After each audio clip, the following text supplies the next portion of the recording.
Welcome to the Disrupt Education Podcast. I'm Peter Hostrasser. Thanks so much for joining us. I got a wonderful guest. Eric Hayes is with us today from across the pond, as I'm in the United States, and he is in Lithuania, correct?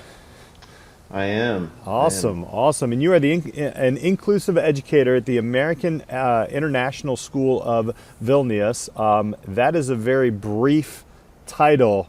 Can you tell us a little bit more about who you are and what you're doing? I like to tell people that it's one of the fanciest titles I've had, because typically my role usually is just described as special education or special educator. I think in North Carolina I was called exceptional children's educator, which is also fancy, but inclusive educator, special education student support, that's my role. Go a little bit into what does an inclusive educator do, especially in a school that's not in the United States, but it's labeled as an American international school. International schools can follow different programs.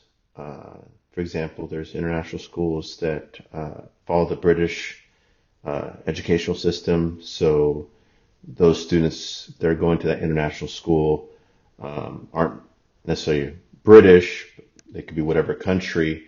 But they can graduate with a British degree, and so this American school, what makes American school is it follows the American system, which then allows us to offer American diploma. So our students graduate with an American diploma. We also offer the IB diploma program, so they graduate with an IB diploma as well, and Lithuanian. So my role at the school is to support students in their learning, which is one thing that I do. I also do quite a few things at the school. So I have students with different learning differences, and my job, just like I did in the States, is to support them mainstream, so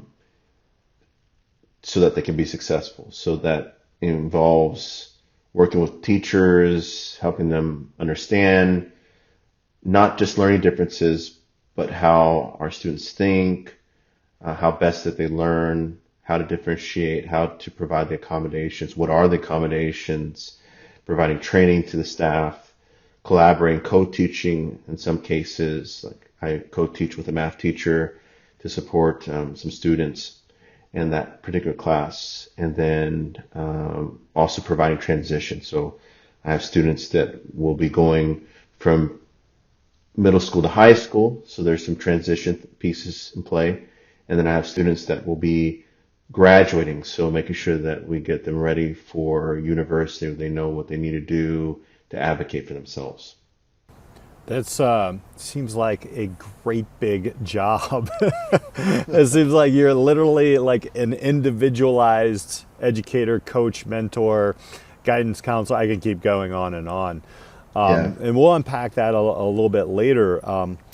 Let's jump into your own educational path. From how you ended up there back and go backwards into, even starting, if you want to start in your elementary school days or your middle school days or your system of schooling, and then going into education, because we all are lifelong learners. Tell us a little bit about take us through your educational journey, your own educational path.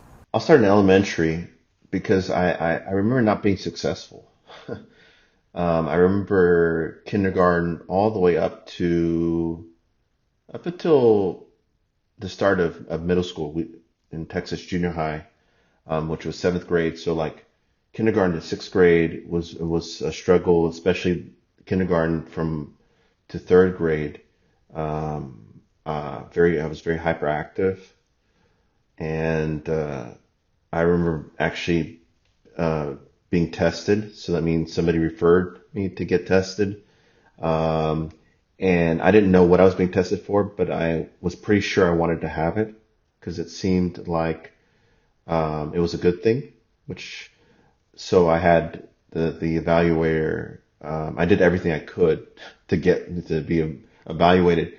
Um, and so I don't know if it's thankfully or not thankfully.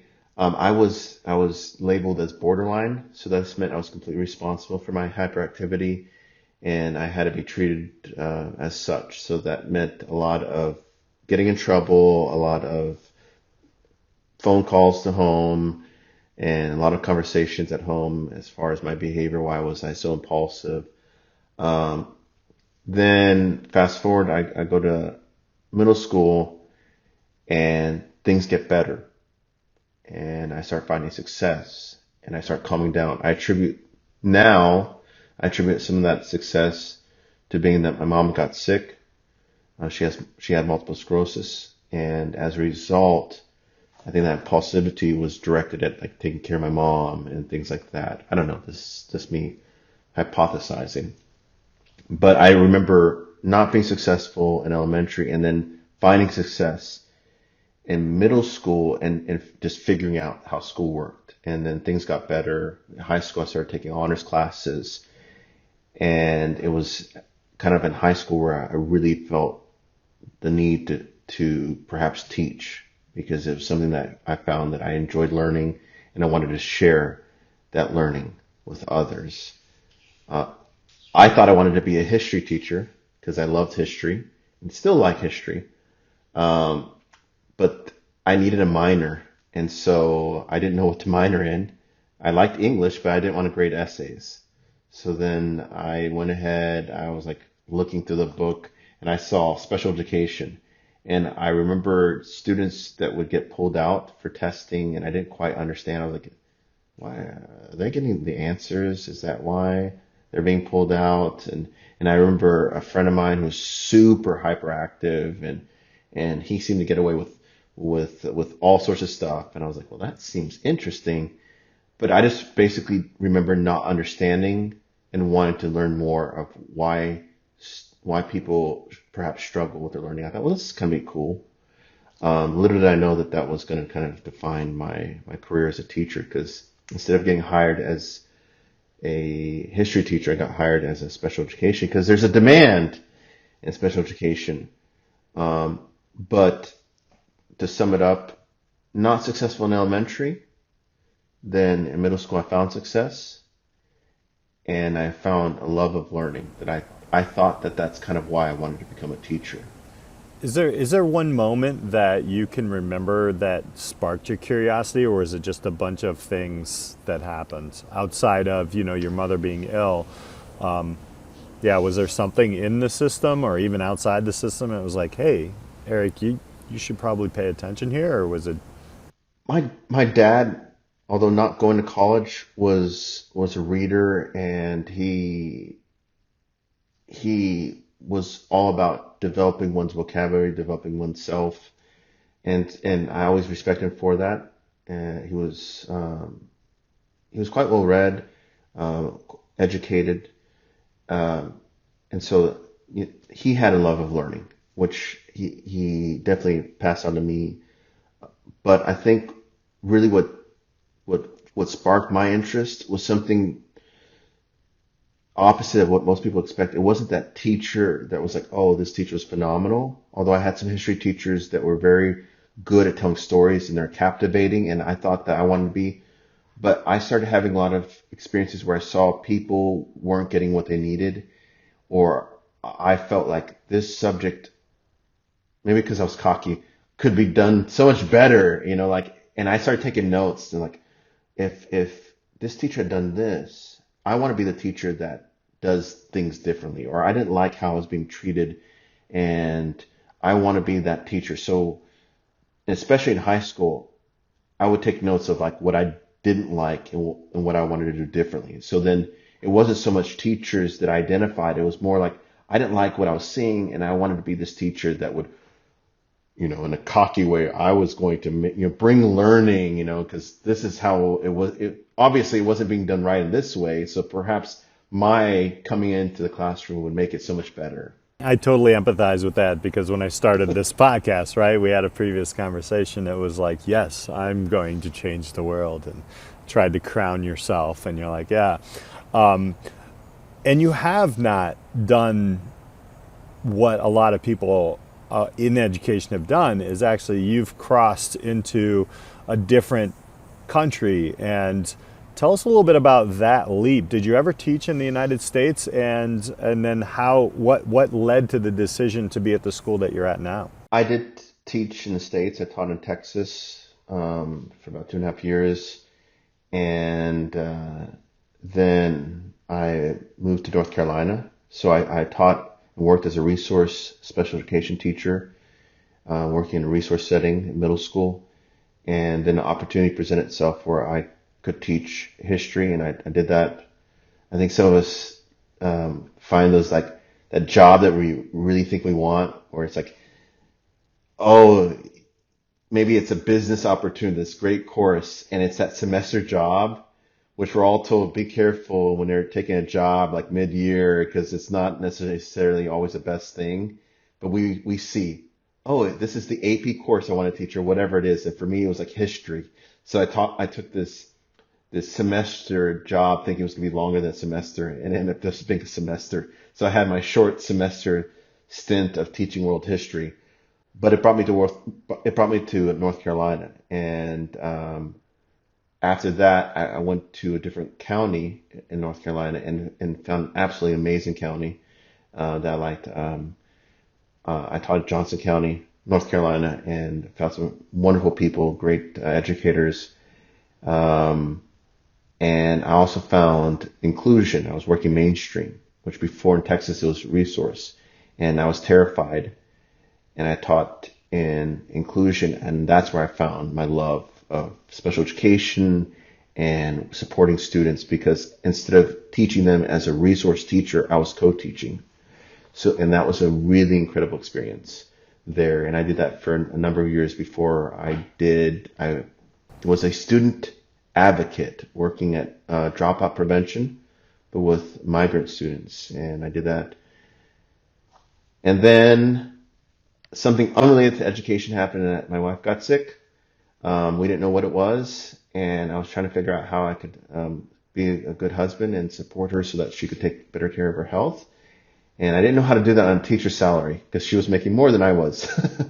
Yeah.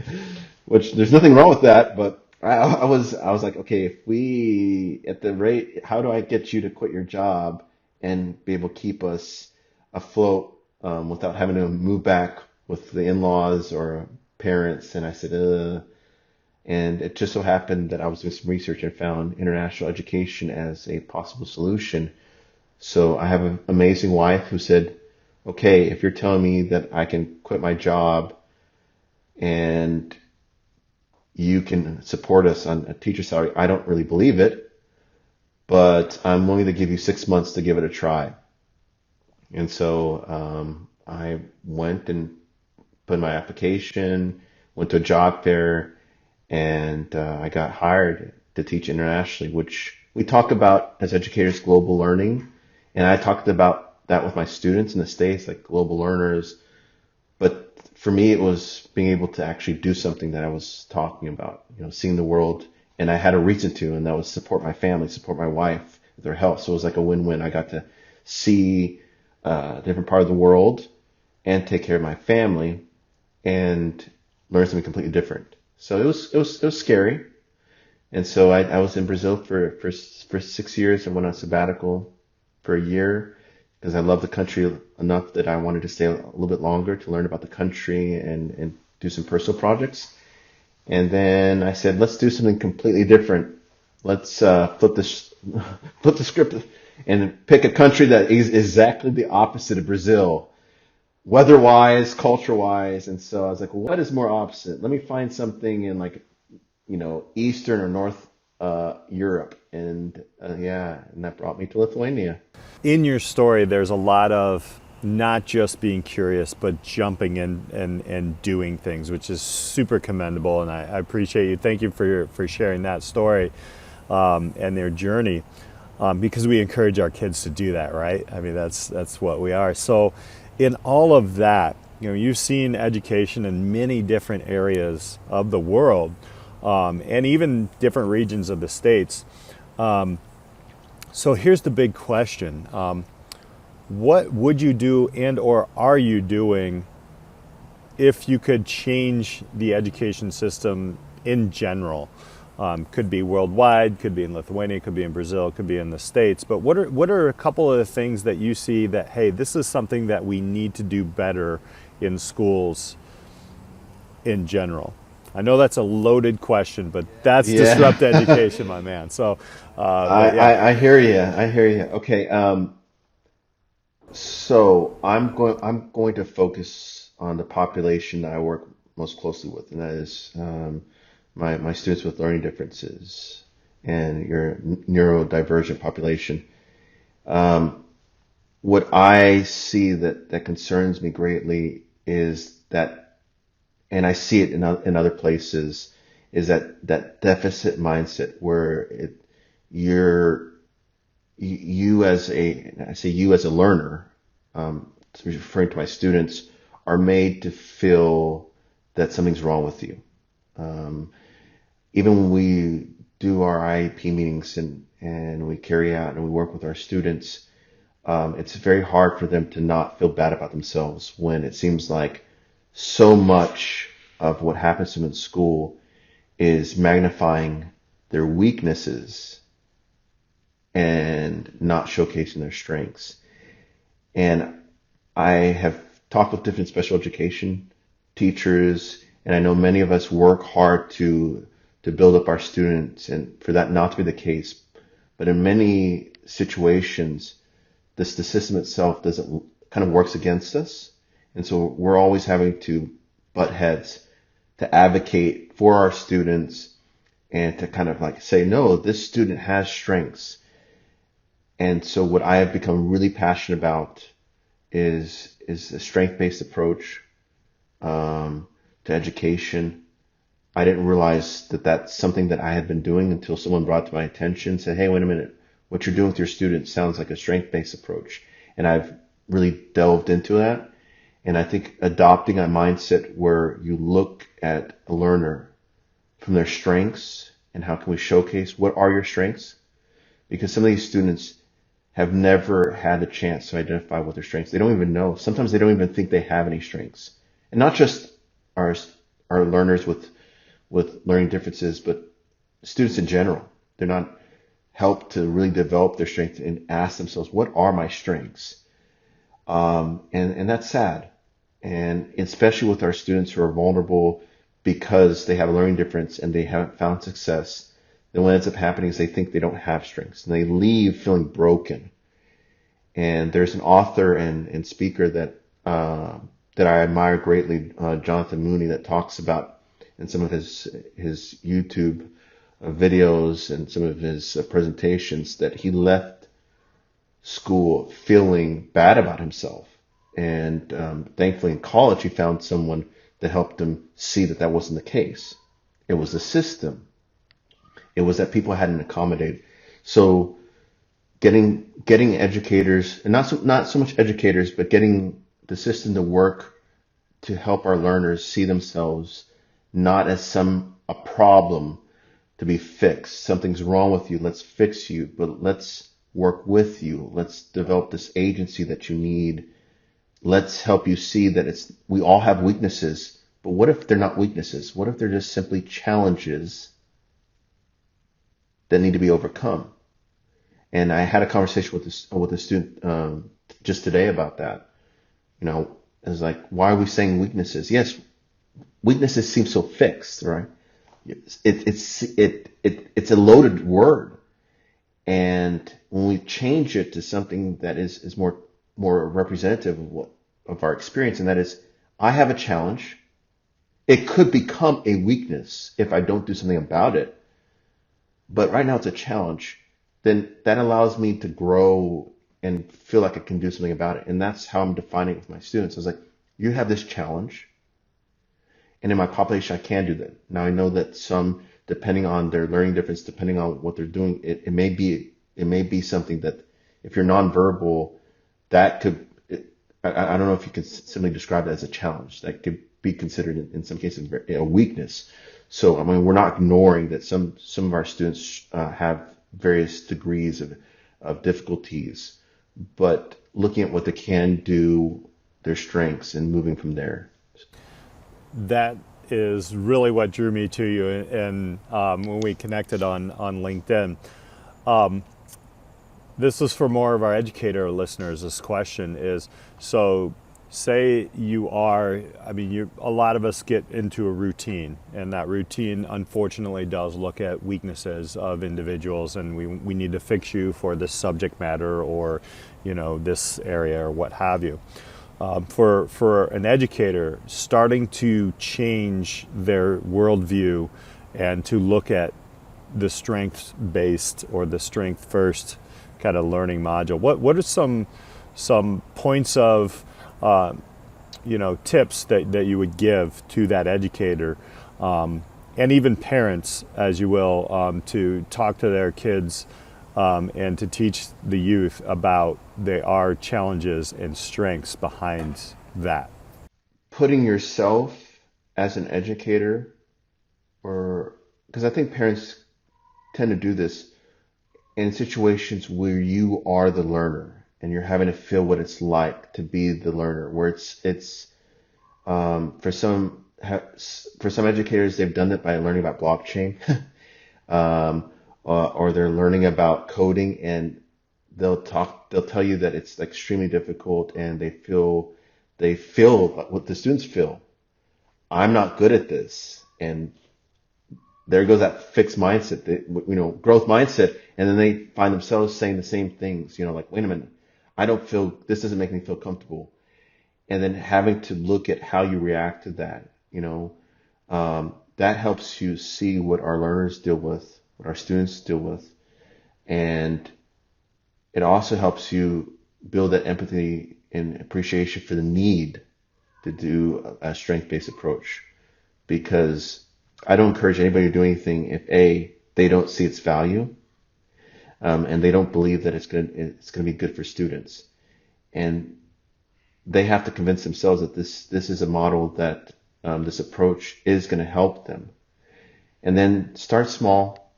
I never advocate complete change, and even when I'm working with teachers, since it's a passion, it's something I'm talking a lot about in my school, and my administration has been wonderful in that.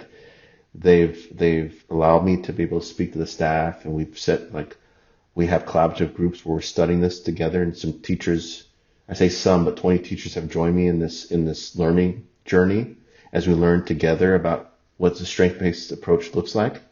So then getting a team together, don't do it on your own, right? As educators, we work better together, and exploring it and putting into practice the language, talking to students, sharing that journey. So as I've been interested in strength-based, I've just been talking to my students. I showed them the video that I showed the staff. I said, I showed this video, I showed them a clip. I was like, what do you think about this? Because I wanted to see their reaction. And many of them were saying things like, wow, that makes so much sense. So then I knew that it was something that was going to be valuable. And then I said, this is what I'm trying to do. I need your help in being able to do it, because in changing how I refer to learning, I'm so used to saying weaknesses. Can you help me out? And is that important? So we had a nice conversation with some students as far as does calling something a weakness versus challenge, is that watering it down? It also lends itself to a lot of learning opportunities. So I'm inviting them to learn with me, which I think is something that is invaluable in itself. So if you can't convince your students that this is something that is of importance, then you probably shouldn't do it, right? Totally agree. I love the fact that, you have to model this with them. It's so much more comfortable when you're in a classroom with students and you are with them instead of above, below, you're with them, you're learning on that journey. And I can really appreciate how you are doing that, even in that conversation you just had with your class and talking about these things. It does raise interest in students. And, I can be the salesperson here as well and just say, what, yeah, this is going to work, but you do have to believe it. And you have to be vulnerable as an educator as well. That is amazing. Now, I know, Eric, there's going to be a bunch of my listeners that are going to be like, I need to learn more from this guy. I know you're building and learning with a lot of strength-based educators.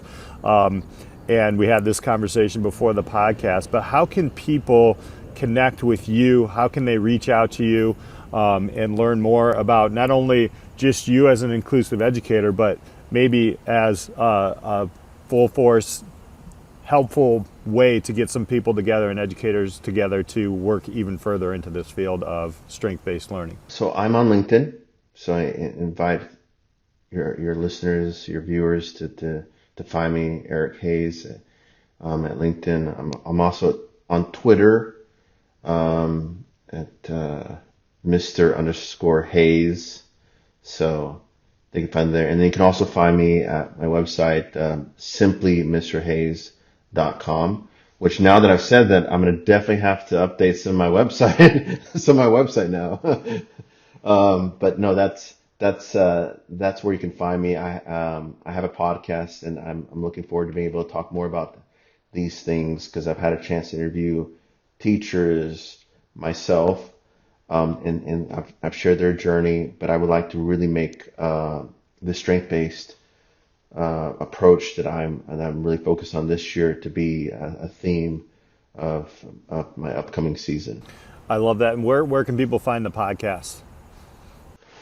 They can find it on Spotify, on Apple, to simply Mr. Hayes. I went really creative. Yes. When in doubt, go with your name. I love it. Well, I'll put all that in the notes for you listeners, so you can grab those. Eric, I want to thank you so much for connecting. I've learned so much in the few times that we've talked. I know this conversation is going to continue. I love the strength-based learning approach. I think it does have a lot of traction to change the way that we do education and to change the actual attitudes and outcomes of everybody involved. So thank you so much for sharing your story, and we appreciate having you here on Disrupt Education. Thank you very much for having me. And thank you all listeners. Please hit that subscribe button, and we'll talk to you next time on Disrupt Education.